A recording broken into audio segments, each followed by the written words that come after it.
মুসলিম বিদ্বেষী, লাখো গণহত্যার জন্য দায়ী, ইসরায়েলের সবচেয়ে বড় মিত্র, আমেরিকার আমেরিকাকে যুদ্ধে লেবানন, গাজা এবং ইরানে অজস্র হত্যার কুশীলব বানানো বা আমেরিকাকে এই যুদ্ধে নামানোর জন্য নেপথ্যে বা প্রকাশ্যে যিনি সবচেয়ে বড় ভূমিকা রেখেছেন, লিন্ডসে গ্রাহাম উপরে চলে গেছেন। তাকে নিয়ে আলোচনা করব।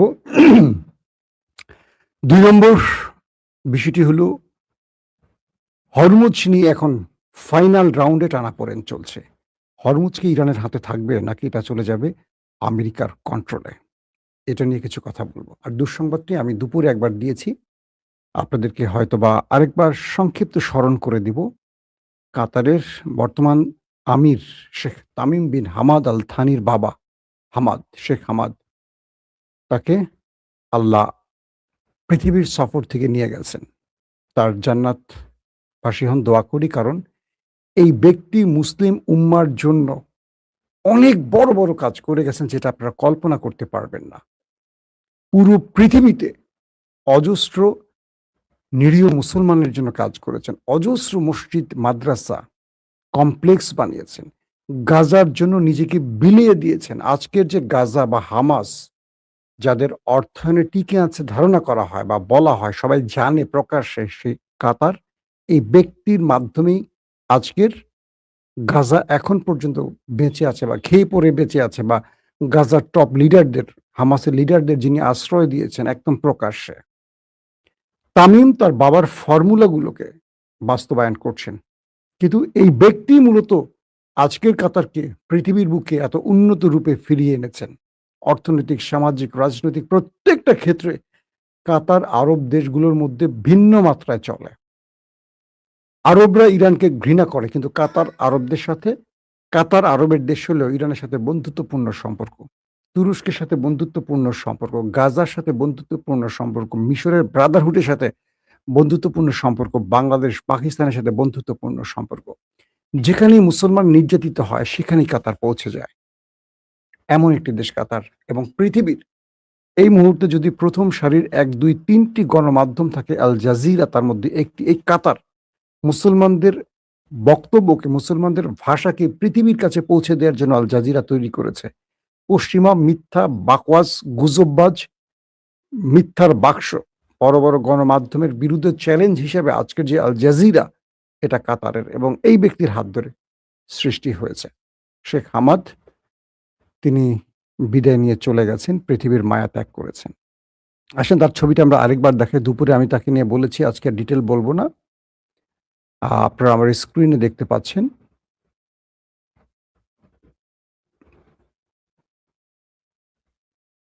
তিনি শেখ হামাদ, তার জন্য অবশ্যই দোয়া করবেন। তার আমরা রুহের মাগফিরাত কামনা করি। ৪ দিনের শোক ঘোষণা করা হয়েছে কাতার জুড়ে। তার বয়স হয়েছিল ৭৪ বছর। তার ছেলে Sheikh Tamim bin Hamad Al Thani বর্তমানে রাষ্ট্রীয় ক্ষমতায় আছেন। প্রিয় দর্শক, আমরা চলে আসি কয়েকটা গুরুত্বপূর্ণ খবরে, তারপর লিন্ডসে গ্রাহামকে নিয়ে আমরা খবর দেব ডিটেলস। বন্ধ হয়ে গেছে এখান থেকে সকল প্রকার কার্গো শিপ বন্ধ করে দিয়েছে ইরান, কিন্তু আমেরিকা বলছে যে না, স্বাভাবিক আছে। কোনটা সত্য? বড় বড় গণমাধ্যম বলছে যে কোনো জাহাজ এখান থেকে ঢুকতে পারছে না।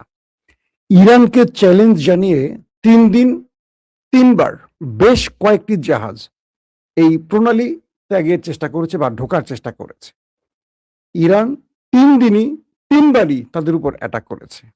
ইরান বলছে হরমুজ প্রণালী ইরানের জলসীমা, এখানে ঢুকবেন, বের হবেন ইরানের অনুমতি নিয়ে, আমেরিকা কেউ না।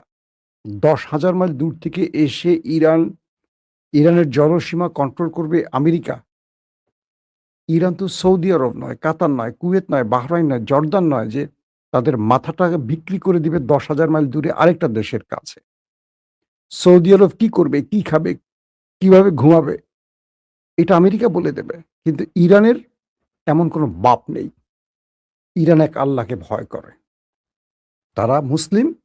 এই পরিচয়টা একমাত্র আল্লাহকে ভয় করতে বাধ্য করে, আর কাউকে তারা ভয় করে না। এটা তারা প্রমাণ করে দিয়েছে ইতিমধ্যে। আজকে তারা 6টি দেশে একযোগে অ্যাটাক করেছে। একটি দেশে এতদিন অ্যাটাক করেনি। একটি আরব দেশকে কিন্তু ইরান কখনো অ্যাটাক করেনি। এই পর্যন্ত যতগুলো যুদ্ধ মানে আক্রমণ হয়েছে ইরানের সাথে, সেই দেশটিতেও আজকে করেছে। তার নাম ওমান। কেন ওমানে করেছে? আমি ডিটেইল খবরগুলো কিন্তু আজকে দুপুরে দিয়েছি ৪টার খবরে। দেখে নেবেন আপনারা। তারপর সংক্ষিপ্ত টাচ দিয়ে যাচ্ছি। আজকে ওমানি করার পেছনে মূল কারণ হলো ওমান আমেরিকার চাপে পড়ে গেছে এবং আমেরিকার চাপে পড়ে কিছুটা ইরানের সাথে বিমাতাসুলভ আচরণ করছে বা ইরানের স্বার্থ এগেইনস্ট কিছু সিদ্ধান্ত নিতে যাচ্ছে, যেটা আমেরিকা ওমানকে হুমকি দিয়ে ভয় দেখিয়ে বাধ্য করতে চাইছে। মেশিন ঠেকায় ধরেন এক কথা। নতুবা সরকার পতন ঘটিয়ে দেবে। তো সেইজন্য আজকে ইরান ওমানের মধ্যে বড়সড় অ্যাটাক করেছে।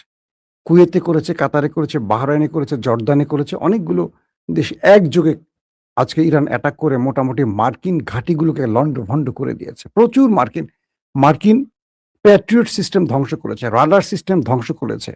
মার্কিন মেইনটেন্যান্স সিস্টেম যেখান থেকে তার যুদ্ধ বিমানগুলোকে মেইনটেইন করা হয় সেগুলো ধ্বংস করেছে।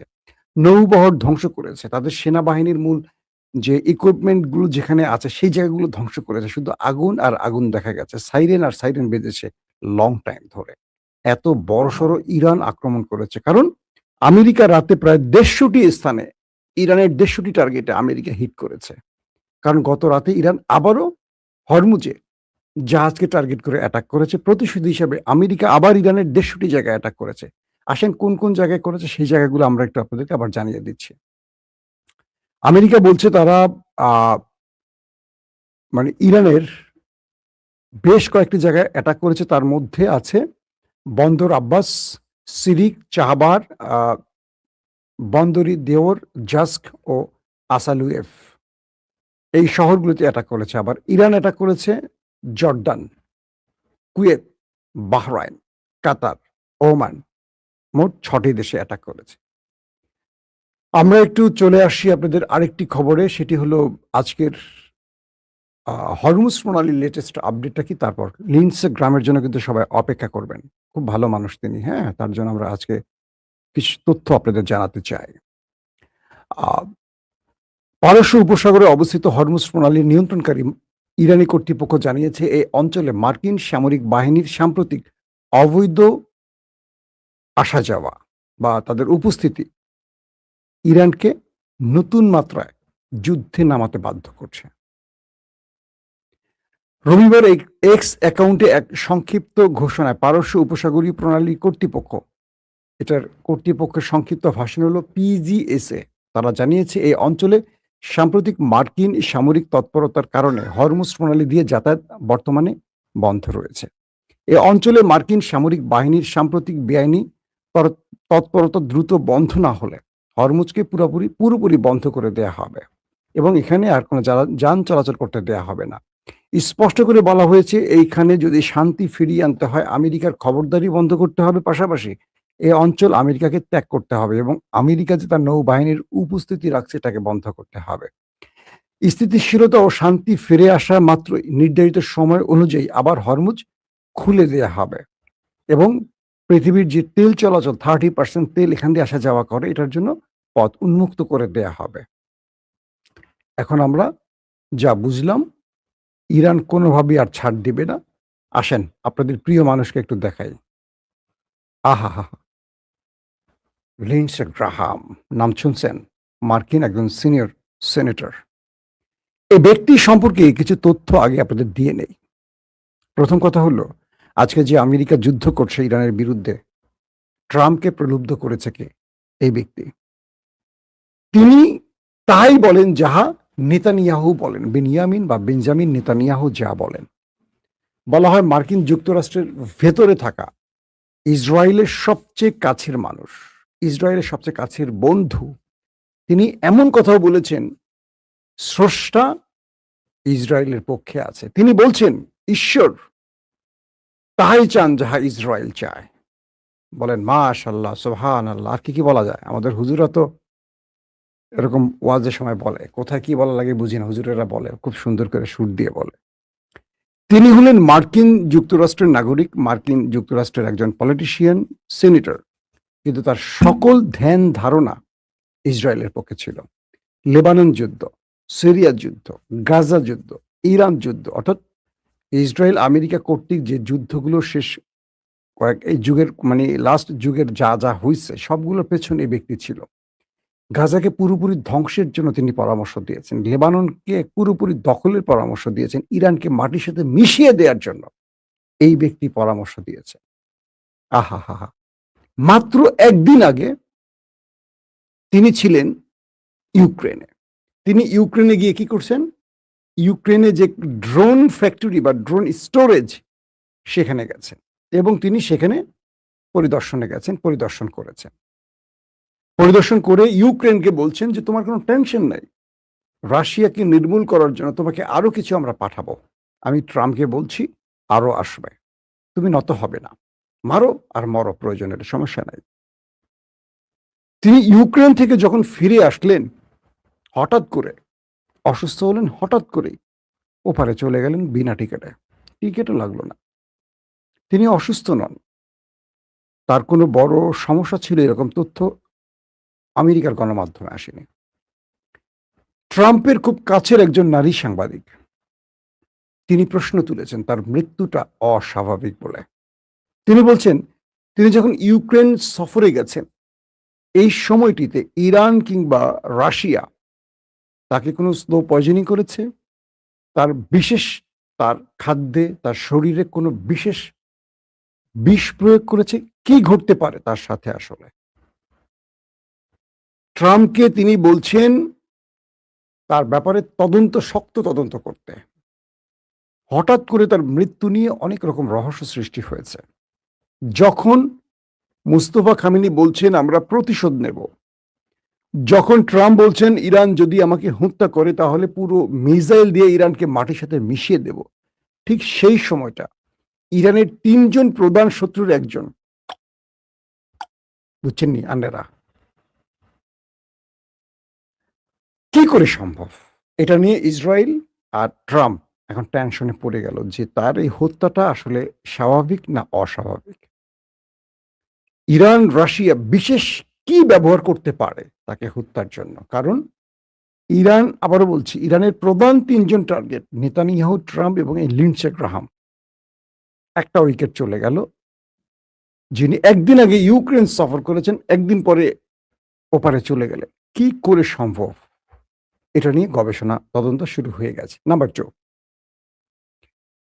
ইসরায়েল তার ব্যাপারে খুব সফট, কারণ ইসরায়েলের যে দাবিগুলো আজকে আমেরিকা পূরণ করছে, ট্রাম্পকে বাধ্য করছে এই ব্যক্তি। অদৃশ্যভাবে ট্রাম্প তার ব্যাপারে খুব দুর্বল ছিলেন। ট্রাম্প চাচ্ছেন যুদ্ধ করবেন না, কিন্তু লিন্ডসে গ্রাহাম তাকে বাধ্য করতেন। আমেরিকান কংগ্রেসম্যানরা, সিনেটররা এই ব্যক্তি দ্বারা খুব প্রভাবিত ছিলেন। যেখানে ভ্লাদিমির পুতিন বা রাশিয়ার বিরুদ্ধে এই ব্যক্তি যথেষ্ট বিষ ছড়িয়েছেন। অর্থাৎ লিন্ডসে গ্রাহাম ছিলেন চীন বিরোধী, রাশিয়া বিরোধী, ইরান বিরোধী, উত্তর কোরিয়া বিরোধী। এই 4টি দেশের প্রধান টার্গেট ছিল একজন ব্যক্তি। কিন্তু ইরান যখন ঘোষণা দিয়েছেন প্রতিশোধ নেবে, যখন ট্রাম্প ন্যাটো সম্মেলনে তুরস্ক সফর করলেন পথ পাল্টে দিয়ে, বিমান পাল্টে দিয়ে যথেষ্ট আতঙ্কের মধ্যে কাটাচ্ছেন, ঠিক মুভির মতো হঠাৎ করে 3 টার্গেটের 1 টার্গেট চলে গেল। আমরা মুভিতে দেখি না যে নায়কের পরিবার বা নায়কের বাপ মাকে যারা মেরেছেন, ধরেন 10টা গুন্ডা মিলে মেরেছে, ছোট গুন্ডা থেকে শুরু হয়, আস্তে আস্তে মূল গুন্ডা রাজীব আহমেদ শরীফ পর্যন্ত চলে আসে নাকি সিরিজ। এখন ট্রাম্প আর নেতানিয়াহু টেনশন বেড়ে গেছে, যদি তাকে বিশেষ কোনো বিষ প্রয়োগে হত্যা করা যেতে পারে তো ট্রাম্প নেতানিয়াহু টার্গেটে আছে। এখানে রাশিয়া বা অন্য কোনো গোয়েন্দারা বিশেষ কোনো ট্র্যাপ তৈরি করেছে কিনা, বা ইউক্রেন সফরে, কারণ ইউক্রেন তো রাশিয়ারই একটা অংশ ছিল, বা ইউক্রেনের মধ্যে রাশিয়ার যথেষ্ট শক্ত অবস্থান আছে, প্রকাশ্যে হোক আর এজেন্সির মাধ্যমে হোক। এখানে কোনো বিশেষ ব্যবস্থা হয়েছে কিনা এইসব নিয়ে এখন যথেষ্ট আলোচনা শুরু হয়ে গেছে। কিন্তু সবচেয়ে বড় খুশির খবর, এই ব্যক্তি চরম মুসলিম বিদ্বেষী ছিলেন। বড় বড় গণহত্যার জন্য এই ব্যক্তি দায়ী ছিলেন। মুসলমানদের রক্ত তার খুব পছন্দ ছিল। মুসলিমরা মারা গেলে, শিশু নারীরা মারা গেলে তিনি খুব খুশি হতেন। আজ তিনি নেই। ইরান দাঁড়িয়ে আছে, লেবানন দাঁড়িয়ে আছে, মিশর দাঁড়িয়ে আছে, মিশর তো না, গাজা দাঁড়িয়ে আছে, হামাস দাঁড়িয়ে আছে, সিরিয়া মুক্তি পেয়েছে, লিন্ডসে গ্রাহাম নেই। যদি এটা অলৌকিক না হতো, অদৃশ্য না হতো, তার ভেতরে, কবরের ভেতরে কি হচ্ছে ক্যামেরা বসিয়ে দেখা যেত। আমার খুব দেখার শখ। আমরা প্রতিটা মানুষ মৃত্যুর পরে আমাদের সাথে আল্লাহ কি আচরণ করেন, এটা আমরা পৃথিবীবাসী দেখতে পারি না। আল্লাহ এই জায়গাটাকে এত অদৃশ্যভাবে রেখেছেন। পৃথিবীর বিজ্ঞানীরা কত কিছু আবিষ্কার করেছে, মাটির চলে গেছে, উপরে চলে গেছে, মিল্কি গ্যালাক্সির খবর জানে, কত হাজার গ্রহ নক্ষত্রের খবর জানে মানুষ। কিন্তু মাটির ৩.৫ হাত নিচের খবর মানুষ জানে না। যদি জানতো, এই পৃথিবীর কোনো মানুষ আর ভুল পথে চলতো, অন্যায় কাজ করত? কখনো শেখ হাসিনা ১৪০০ মানুষ বা ২,০০০ মানুষকে হত্যা করত? রাষ্ট্র ক্ষমতার জন্য এতগুলো মানুষকে মেরে তিনি না হয় ক্ষমতায় থাকবেন আর ১০ বছর, ৫ বছর। কিন্তু কবরে তার সাথে কি আচরণ করা হবে? যারাই খুনি হাসিনাকে সমর্থন করেন, আল্লাহ তাদের সাথে কি আচরণ করবেন? যারাই খুনি হাসিনার নির্দেশে মানুষ মেরেছেন, পুলিশ, একটা পদবি, কিছু টাকা, প্রমোশন। মসজিদে, মসজিদে যদি সারা জীবন তাবলিগও করে, আল্লাহর ঘর কাবা শরীফে গিয়ে সারাদিন বসে থাকে, সারা জীবনও যদি হজ করে বসে থাকে, আল্লাহ ক্ষমা করবেন? আল্লাহ কোরআনে বলছেন না? যারা বিনা কারণে মানুষকে হত্যা করে, তাদের শাস্তি হত্যার বদলে হত্যা। তাদের কোনো ক্ষমা নেই। হজও কাজ হবে না। আমাদের এই কোটিপতিরা, তারা মনে করেন যে আল্লাহ বোধহয় মাফ করে দেন। আমাদের যত সুদখোর আছেন, ঘুষখোর আছেন, রাষ্ট্রের বড়, বড় কালো মানিকরা আছেন, হ্যাঁ? কালো বিড়ালরা আছেন। তারা কি করেন? তারা মনে করেন সারা জীবন যত আকাম কুকাম আছে সব করব, রাজনীতির নামে প্রচুর অর্থ বানাবো, শেষ বয়সে ১০টা মসজিদ বানাবো, ৫টা মাদ্রাসা বানাবো, হজ করে এসে মরে যাবো, আল্লাহ মাফ করে দেবে। সেটাই বললাম, যদি এই কবরে একটা ক্যামেরা সেট করে বা একটা ছোট্ট অডিও ডিভাইস সেট করে একটু মানুষকে শোনানো যেত যে আসলে কি হয়। এই পৃথিবীর মানুষ ওই আত্মচিৎকার শুনলে, কোরআনের বর্ণনা অনুযায়ী কবরের আযাব বা দোজখের আযাব যদি মানুষের কানে একবার যেত, সেই মানুষ জীবনে আল্লাহ রাব্বুল আলামিনের প্রতি অকৃতজ্ঞ হতো। দুনিয়ার সফরটা কতদিন? লিন্ডসে গ্রাহাম কয়দিন বাঁচলেন? চলে গেলেন। কিন্তু শুরু হয়ে গেল তার খেলা। অথচ দেখেন একই দিনে মারা গেল কাতারের সাবেক আমির শেখ হামেদ। পুরো পৃথিবীতে তার হাজার, হাজার মসজিদ, মাদ্রাসা আছে। চলছে তাদের দানে।